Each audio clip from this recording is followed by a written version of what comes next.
Hello mga langga, this is Kuys again and I'm back. So, matagal-tagal tayong nawala. Nawala ako sa track. Promise, sobrang na-busy ako ng very light sa another app nga. So, ayun, ngayon lang tayo magkaroon ng time para mag-vlog and to film another vlog for my channel. But I hope guys you will like this vlog. Siya nga pala, doon sa ating raffle, update ko lang kayo. I'm so sorry guys kung hindi natuloy yung raffle noong November 10.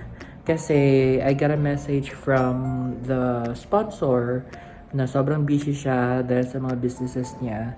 And he wanted to be on that day kung saan mag-raffle tayo. So, gusto niya na makita yung raffle mismo para ma-assure niya daw na walang daya. Though hindi naman tayo magdadaya doon. Ano naman yun? Kasi bubunutin naman yun.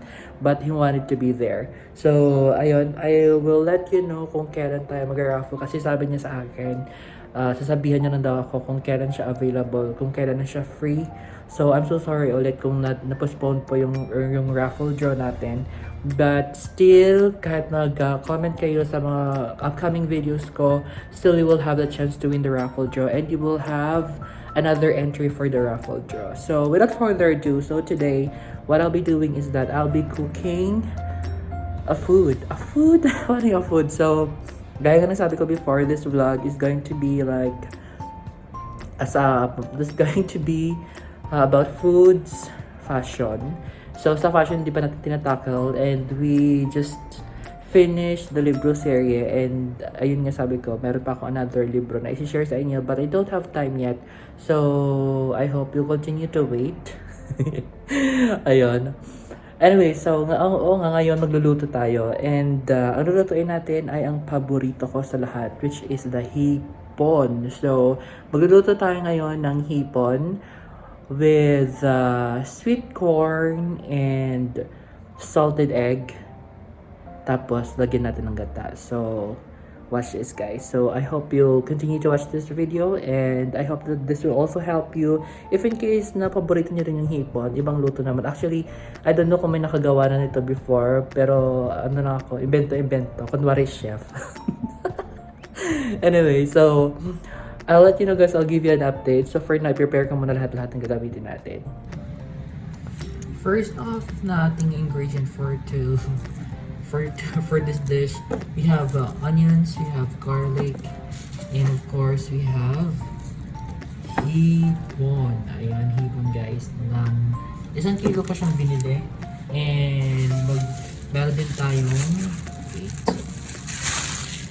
din tayong luya. Ayan. And of course, sabi ko nga, lalagyan natin siya ng Lagyan natin siya ng sweet corn. So, hindi pa siya nababalatan. Fresh from the farm, organic. Alright, so we'll just have to prepare all of this ng ingredients natin. And then, magsa-start tayong magluto.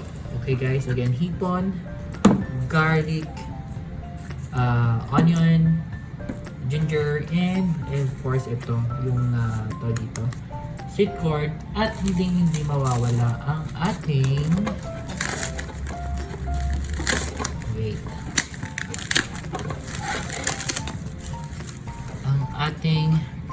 salted egg. So, meron akong 6 peraso dito, pero ang gagamitin ko lang is 4.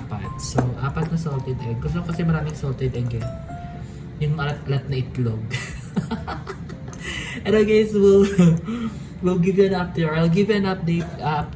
I'll give you an update pag na-chop na natin lahat, pakita natin sa inyo. Alright?